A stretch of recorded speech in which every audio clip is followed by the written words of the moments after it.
Well, hey, for AgriTech this for 2018, and this is really going to center on 2018 for AgriTech, I've got good news to report, okay? As we look at our numbers, our enrollment numbers are up, our processing revenue is up, and our bottom line has increased. So I think those are all three very good things, and that's good news.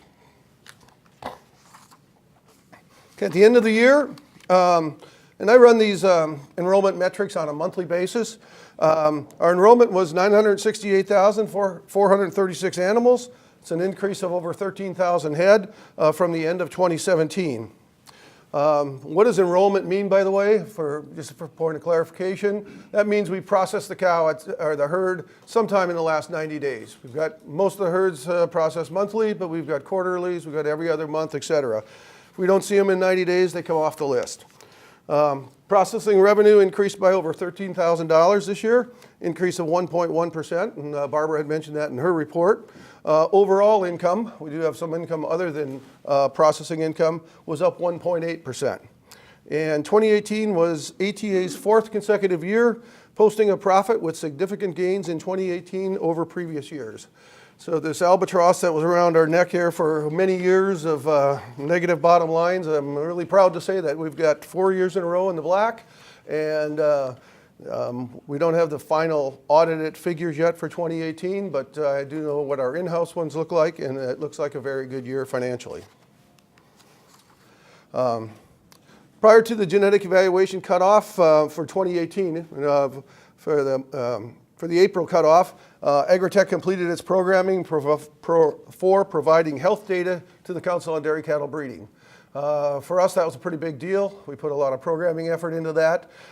We still have to manually handle a lot of that, but that was the first time CDCB put out some health indexes, and we wanted to make sure that we had data, we contributed data to that. To date, we've almost have 150,000 health entries into the system at this point, and that just keeps growing.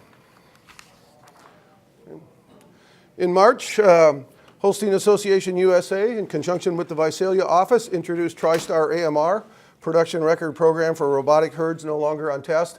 And Lindsay went into at length on that. Just a couple more comments on that. I've said extracting data directly from the robotic system is a cutting edge concept in the dairy records industry. I know of no other dairy records processing center, for instance, that's doing this kind of thing. And it really kind of ties in really close, I think, to our Holstein members. Basically what happens is, and my DHI colleagues will talk about this, you know, a person puts in a robotic system.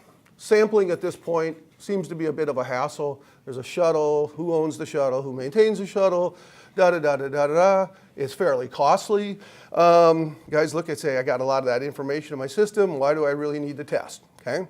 If he happens to be a Holstein member, you know, so he quits test. My DHI colleagues say, like I say, about half of them quit testing after they put in a robotic system.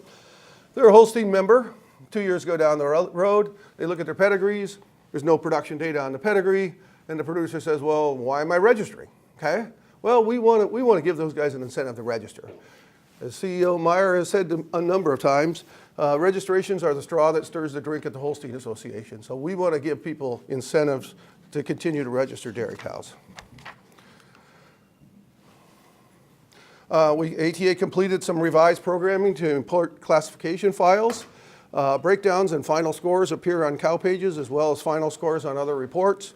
There is a way to get this data into Dairy Comp 305, but we're going to need a little assistance from Valley Ag Software to help get these breakdowns imported.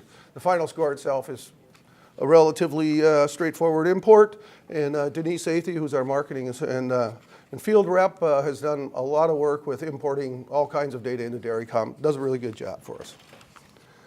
And then my final slide here, General Manager Bill VerBoort. And for those of you that don't know, that's me, okay? I serve on the Council on Dairy Cattle Breeding Board and one of the 3 director seats for the records processing centers.